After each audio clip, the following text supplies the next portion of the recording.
Assalamualaikum warahmatullahi wabarakatuh. Salam sejahtera buat kita semua. Ya, kita masih di pembahasan tentang buku Prof. Atwi tentang desain instruksional modern. Kita masuk di bagian kedua, bab pertama ya.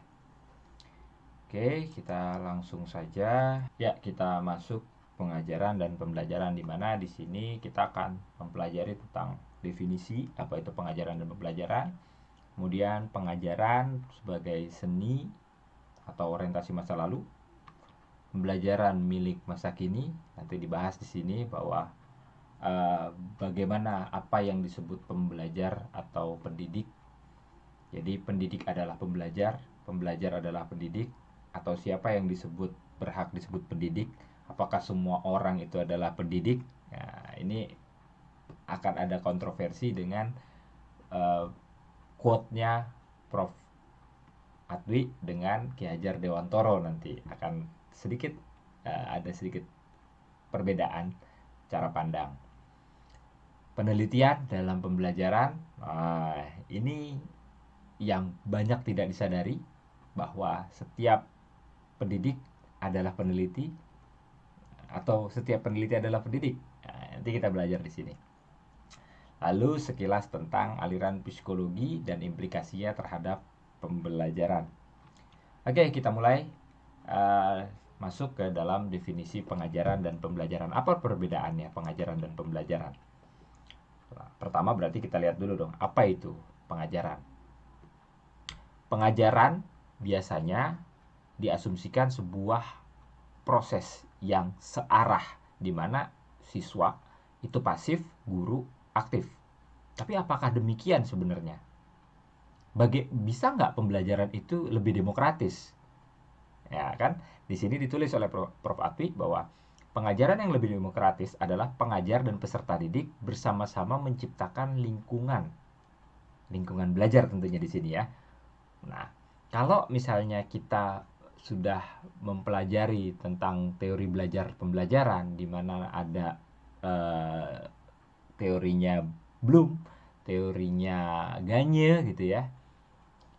Jika Anda lebih kepada Gagne, Anda akan akrab nih dengan kata-kata condition of learning atau lingkungan pembelajaran. Nah, di sini menciptakan lingkungan termasuk serangkaian tata nilai dan keyakinan yang dianggap penting untuk menyatukan pandangan tentang realitas kehidupan. Lebih eksistensial ya. Oke, lalu dia berkolaborasi menciptakan kesepakatan tentang apa yang penting agar pada gilirannya mempengaruhi pandangan tentang realitas hidup. Itu sebabnya seringkali saya mengatakan bahwa student centered learning itu belum tentu lebih baik dibanding teacher centered learning. Mengapa demikian? Karena tiap-tiap manusia memiliki perbedaan individual yang cukup beragam, sangat beragam. Mengapa pengajaran di sini masih dibahas? Tidak langsung pada pembelajaran. Sedangkan kita kan, yang penting itu pembelajaran. Pengajaran itu udah klasik, udah kuno gitu. Belum tentu. Karena apa? Karena faktanya sampai hari ini sebagian besar perguruan tinggi, sebagian besar sekolah, bahkan tempat les itu semua sifatnya pengajaran one way. Loh, kalau kayak gitu gak bisa dong membentuk perubahan perilaku siswa. Belum tentu juga. Karena boleh jadi siswa-siswa kita yang dipengaruhi oleh budaya-budaya timur, budaya-budaya ketimuran, yang kalau bertemu dengan orang tua, orang yang lebih berilmu, orang yang usianya lebih tua, kemudian atau misalnya pejabat gitu, kan budaya kita kan selalu menempatkan orang-orang tersebut pada posisi-posisi yang tinggi, dan kita berupaya untuk tidak, atau jaga adab lah gitu. Tidak sopan gitu, supaya nggak sopan. Apa maksudnya? Supaya kita berperilaku sopan, supaya jangan sampai kita berperilaku yang tidak sopan gitu ya. Nah, di sini perlunya seorang pengajar dan peserta didik bersama-sama menciptakan lingkungan belajar.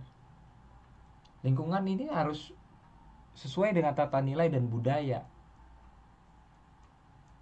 Kita nggak bisa langsung berubah seperti misalnya di Eropa atau Amerika yang memang budayanya budaya terbuka. Bahkan manggil nenek aja dengan manggil nama. Gitu. Boleh kita ambil yang bagusnya, tapi kita harus memperhatikan budaya kita juga. Sehingga pengajar lebih diartikan sebagai teacher center learning yang membentuk gurunya.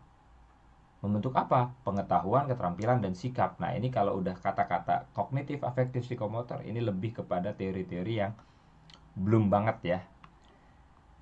Lalu, bagaimana dengan pembelajaran? Seperti yang kita ketahui bahwa pembelajaran itu kan lebih kepada siswanya. Siswanya yang aktif. Gurunya memfasilitasi pembelajaran agar siswa lebih aktif dalam belajar, kemudian menemukan, mengkonstruksikan. Kalau kita pakai konstruktivisme, jadi siswa dapat mengkonstruksikan apa yang dia pelajari. Tidak lagi guru mengarahkan ke arah sana, hanya guru yang memfasilitasi saja. Lalu apa yang Anda temukan, lalu sintesiskan, lalu evaluasi, benar apa enggak, dan lain sebagainya. Wah, kalau kayak gitu lebih enak Pak, lebih bagus Pak, lebih keren, lebih dapat segala macam.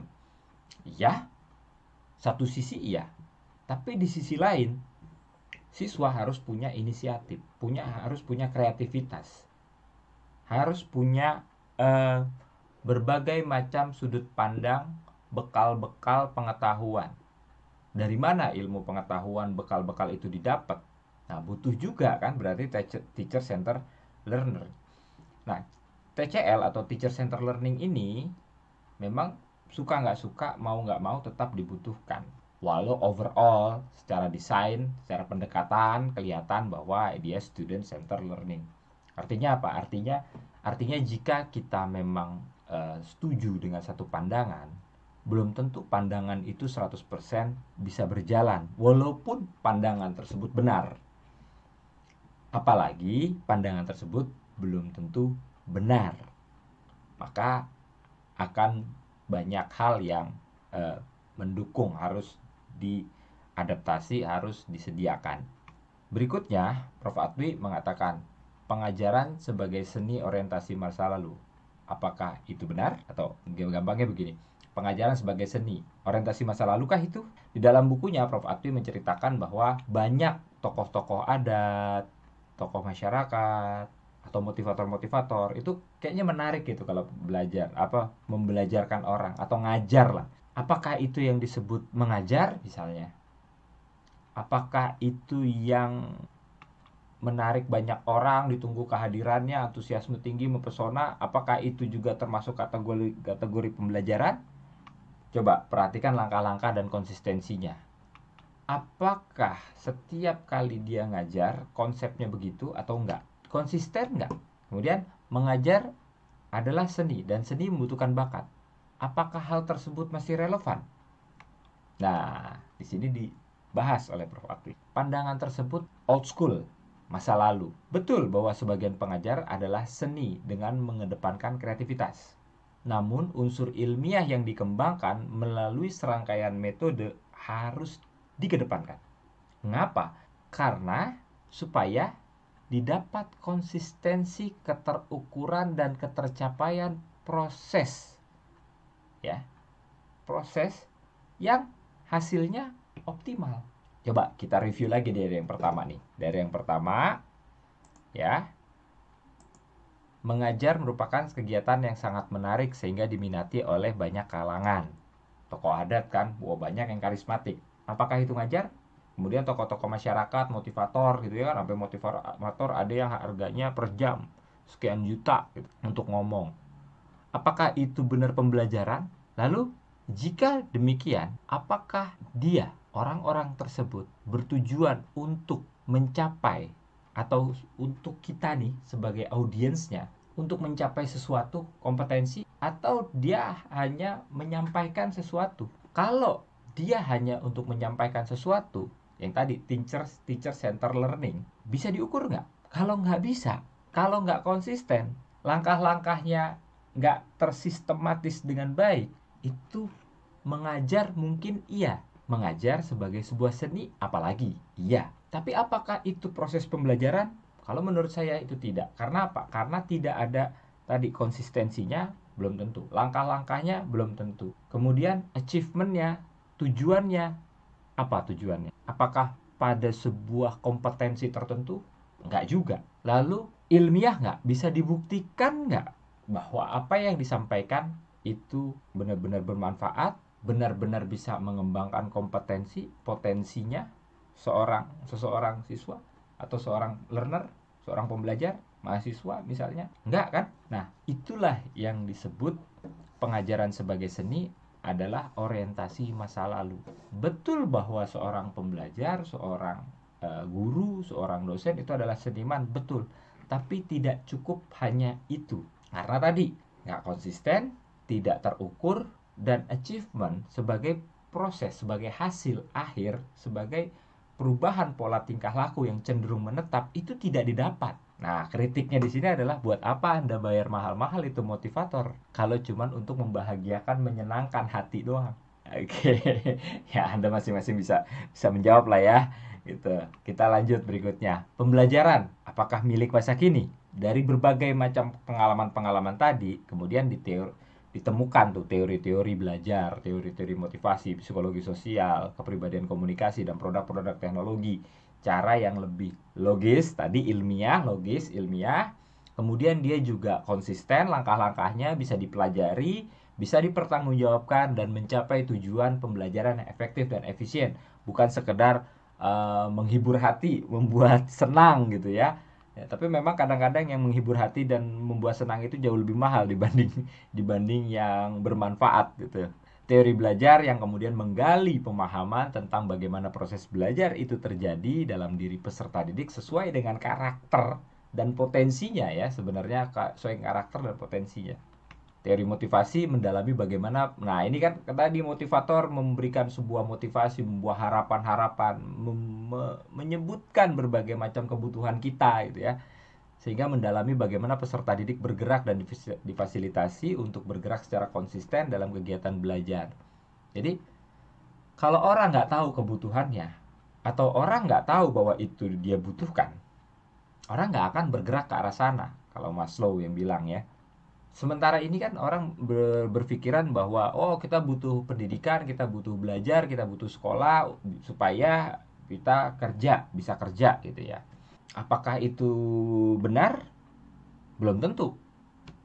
Jawaban saya belum tentu. Kenapa? Kalau cuma sekedar kerja, nggak usah sekolah sampai perguruan tinggi. Kalau cuma sekedar kerja, lulus SMA masuk balai diklat, atau nggak usah masuk SMA, masuk SMK. SMK Anda sudah bisa kerja, Anda sudah mempunyai kompetensi keahlian, Anda sudah mempunyai keterampilan teknis. Buat apa buang-buang duit sampai perguruan tinggi? Kalau dengan SMK saja atau dengan kursus, dengan masuk balai diklat, Anda sudah mempunyai kompetensi atau keterampilan. Bahkan SMK sekarang sudah masuk era sertifikasi kompetensi yang di backup oleh berbagai macam organisasi-organisasi profesi. Lalu buat apa perguruan tinggi? S1 misalnya, S2 sampai S3, S-teler, postdoc segala macam.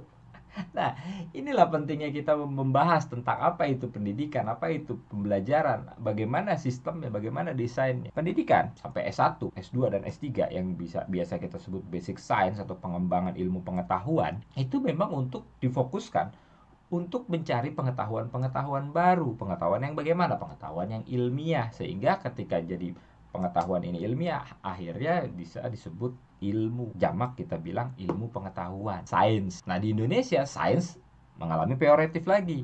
Sains itu kaitannya dengan alam, padahal sains itu semua ilmu. Ilmu agama itu sains, ilmu bahasa itu sains. Agamanya bukan sains, tapi ilmu agamanya sains. Ilmu yang mempelajari tentang sosial itu sains, sosiologi, antropologi, semua sebenarnya sains. Makanya biasanya disebut sosial humaniora atau social science atau humaniora saja, ilmu yang mempelajari tentang manusia, termasuk motivasi dan belajar. Selanjutnya teori kepribadian, udah mulai ke humaniora nih, ke humanistiknya. Membahas tentang bagaimana harapan, cita-cita, dan pengalaman membentuk sebuah perilaku manusia atau peserta didik. Adanya harapan-harapan itu kan yang menyebabkan kita bergerak. Tadi ada kebutuhan. Kebutuhan ini dapatnya di mana? Ya, saya contohnya sederhana begini. Kita mau makan apel atau makan rambutan lah yang gampang dia. Kita makan rambutan. Ternyata kita tahu bahwa di suatu kebun milik kakek kita itu ada pohon rambutan. Tergerak kan? Ada kebutuhan, tergerak dong, tergerak. Gerakan itu belum benar-benar menjadi sebuah gerakan yang signifikan, optimal, ketika kita nggak tahu apakah pohon rambutan di tempat kakek nenek kita itu sudah berbuah atau belum. Ketika sudah berbuah, timbul harapan. Wah, ternyata ada nih. Muncullah perilaku yang mendorong kita ke arah rumah nenek kita atau kakek kita tadi untuk metik rambutan. Cita-citanya apa? Nah, rambutan ini dimakan di atas pohon misalnya, atau rambutan ini kemudian disetup menjadi manisan, atau rambutan ini dibawa pulang, atau kalau mentalnya wirausaha, rambutan ini diikat-ikat kemudian dijual bagi hasil sama kakek. Boleh saja dong, ya. Teori psikologi sosial mendalami perilaku peserta didik pada saat bergaul dengan masyarakat sekitar. Nah, ini kan ketika kita sekolah tadi ya, sekolah kita tentu akan terkait erat atau bersentuhan langsung, berinteraksi dengan manusia-manusia lain, baik itu yang seumuran, sebaya, atau juga yang lebih tua dan lebih muda. Nah, interaksi-interaksi ini, perilaku-perilaku peserta didik ini pada saat bergaul itu masuk dalam ranah psikologi sosial yang dibahas tersendiri oleh ilmu tersendiri.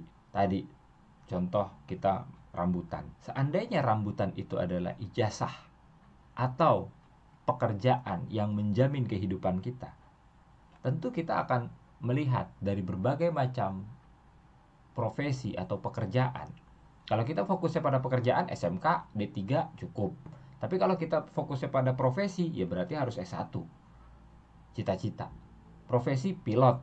Nah, berarti selain kuliah, juga harus kompetensi, sertifikasi. Profesi guru, selain kuliah juga harus sertifikasi, kompetensi. Tapi kalau pekerjaan, misalnya pekerjaannya hanya tukang bangunan misalnya, SMK cukup. Montir, SMK cukup. Tapi kalau sudah profesi engineer, Anda harus kuliah. Minimum sekali kan kalau profesi engineer itu S1. Pilot itu rata-rata D4 atau D3, tapi dia pelatihan lagi. Yang levelnya kalau di KKNI ya sama juga, level 7 juga. Yang selanjutnya adalah interaksi tadi yang kita sebut interaksi, membahas bagaimana proses penerimaan dan pengolahan informasi, ya, pengolahan isi pendidikan atau informasi pendidikan oleh peserta didik, sehingga terjadi transformasi pengetahuan, keterampilan, sikap, perilaku di dalam diri peserta didik. Ini ciri-ciri pembelajaran. Ciri-ciri pembelajaran ada konsistensi, ya, ada ilmiahnya, ada pencapaian. Ilmiahnya ini tadi dari mulai kita belajar bagaimana menggali potensi, kemudian bagaimana bergerak seorang siswa itu dipelajari. Kemudian teori kepribadian, bagaimana harapan dan cita-cita itu membentuk perilaku. Ya, gampangnya seperti misalnya kita mau sekolah kedokteran, boleh jadi itu menjadi cita-cita. Ya, cita-cita dan harapan. Karena apa? Karena misalnya jaminan hidupnya lebih oke. Kemudian kita gali, kita belajar nih, kita gali. Ternyata potensi kita nggak ke arah kedokteran, karena misalnya biologi dan kimia kita lemah. Justru kuatnya ada di matematika, gitu. Kemudian kita mencoba memotivasi diri kita untuk mengarah ke profesi tersebut. Kemudian kita berinteraksi dengan manusia-manusia lain, peserta didik lain, baik itu yang sebaya maupun yang di bawah atau lebih muda. Bergaul juga dengan guru. Ternyata yang memberikan harapan hidup layak itu bukan hanya profesi dokter, misal gitu ya. Tapi ada juga profesi-profesi lain. Ada arsitek, ada engineer tadi, mechanical engineer maupun civil engineer. Ada sekarang kalau misalnya kekinian berarti IT. Mulailah orang menyesuaikan antara potensi yang dimilikinya, kemudian akibat psikologi sosial tersebut, kemudian melalui proses pembelajaran, berbagai komunikasi yang terjadi, terbentuklah sebuah kompetensi ke arah engineer tersebut. Ternyata ketika di engineer juga bisa menjamin hidup kita.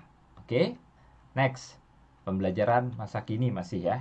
Tadi ketika pembelajaran itu terjadi, dia tercipta kan sebuah proses pembelajaran sistematik, efektif, dan efisien. Sehingga untuk menjadi, misalnya tadi ada temennya yang benar-benar kedokteran gitu ya, jadi nggak perlu terlalu lama menghabiskan waktu dengan trial and error atau mencari ilmunya sendiri. Kita bisa belajar dari pengalaman orang lain. Dari mana? Dari buku, kemudian dari jurnal-jurnal terkini, sehingga kita tahu ilmu pengetahuan yang kita geluti sudah sampai mana. Ini yang disebut sistematik, efektif, dan efisien.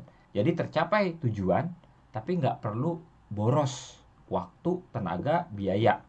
Karena apa? Karena ada proses yang sistematis. Kaitan antara mata pelajaran atau mata kuliah itu jelas. Fokus pada pencarian terbaik, membuat peserta didik aktif.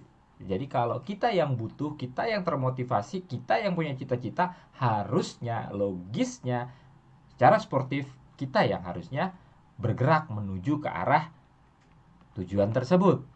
Peserta didik menemukan cara terbaik mendapatkan kompetensi, pengetahuan, keterampilan, dan sikap. Peran guru tidak lagi dominan, memfasilitasi. Tadi di awal, secara overall pendekatannya memang student center learner.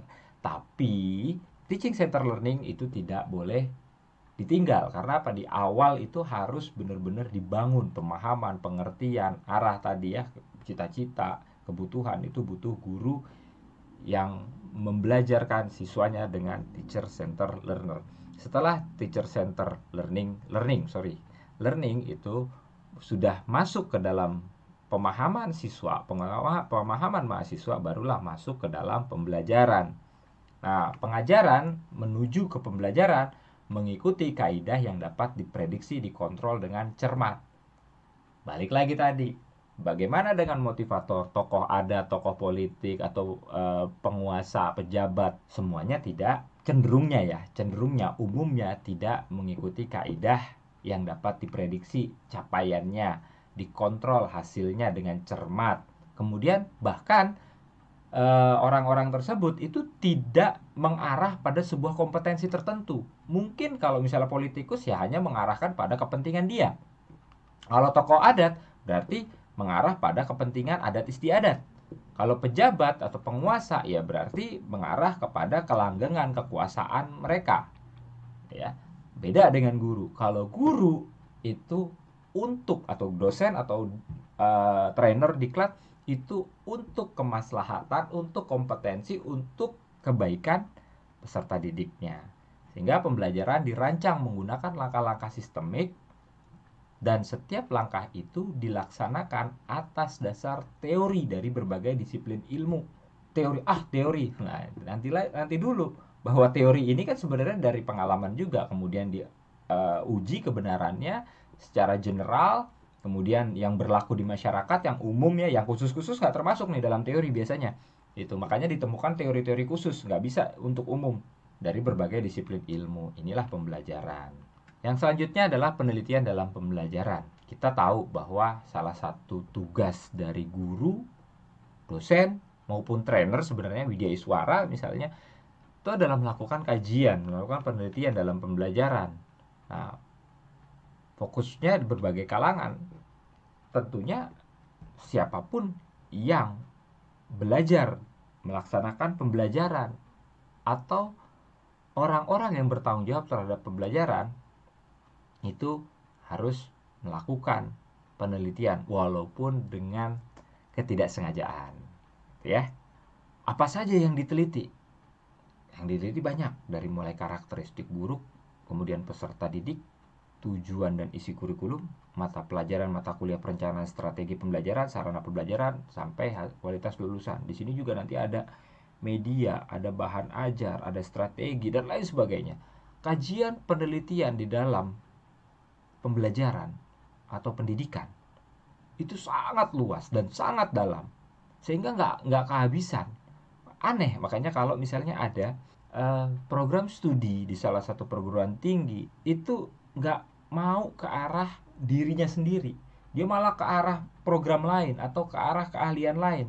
Padahal di dalam dirinya sendiri itu udah luar biasa banyak. Bukan hanya sekedar luas, tapi juga pendalamannya itu sangat dalam. Sampai sampai peserta didik itu bisa diteliti, karakteristik gurunya bisa diteliti. Mata kuliah, mata pelajaran, kurikulum bisa diteliti. Manajemen sekolahnya bisa diteliti. Sarana prasarananya bisa diteliti. Hasil lulusan bisa diteliti. Kompetensi ya apalagi. Karena memang itu tujuannya. Lalu kualitas pembelajaran dan dunia kerjanya bagaimana? Link and match-nya antara pembelajaran dengan dunia kerja. Kalau dunia kerja dan pembelajaran tentu kita akan bicaranya tentang vokasi. Tapi kalau pembelajaran dengan profesional, kewirausahaan, research itu tentu bicaranya S1, S2, S3. Proses pembelajaran yang terbuka, kondusif terhadap kemandirian dan sikap yang lebih baik. Ini. Jadi penelitian-penelitian dalam pembelajaran itu banyak sekali. Fokusnya bisa macam-macam, kemudian apa saja subjek-subjeknya, kemudian ruang lingkupnya, outcome-nya. Ini kan sebenarnya fokus-fokus berbagai kalangan ini kan sebenarnya dari inputnya. Ini kan bicara tentang prosesnya. Ini kan bicara tentang outcome-nya. Ini ada output-nya di sini. Proses pembelajaran terbuka kondusif ini tentang prosesnya. Jadi banyak sekali penelitian-penelitian dalam pembelajaran.